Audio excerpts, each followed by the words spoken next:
I sat down with veteran Tim Niccolazzi, who works for the Department of Housing and Urban Development here in Louisville, and he tells me he's still going to work, but according to a leaked memo, he'll be out of a job by May 18th. And he says he, like a lot of veterans, face confusion about the future. Timothy Niccolazzi is a decorated Army and Air Force veteran. He was deployed to Kuwait and Iraq while on active duty. After his service, he moved to Louisville in 2019 to take a job with the Department of Housing and Urban Development. Which I absolutely love because, again, it served a higher purpose. I was continuing to serve my country and my community. But last month, he found out the job he loves will be eliminated. In February, Niccolazzi says he was told HUD will be reducing its workforce as a part of President Donald Trump's plan to cut the federal workforce and reduce the deficit.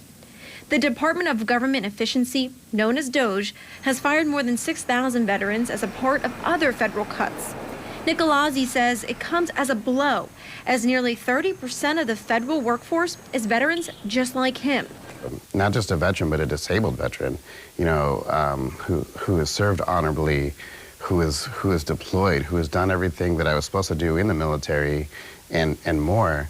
Suddenly, I'm an enemy. Congressman Morgan McGarvey is co-sponsoring legislation called Protect Veteran Jobs Act. It's meant to reinstate every veteran fired since day one of the Trump administration. President Trump is going to have to sign it into law. And so we've got to get Trump and Musk to commit to protecting our veterans, because right now it's pretty clear from their actions they're not. Niccolazzi says he's been told he'll have his job until May at the latest, but he doesn't know what will happen next. Like, I have no idea what is going on, like whether, you know, we are going to be affected by the reduction in force or not. Like, we don't know. And we reached out to HUD to ask what will happen to the HUD Louisville field office, and we are waiting to hear back. Back to you.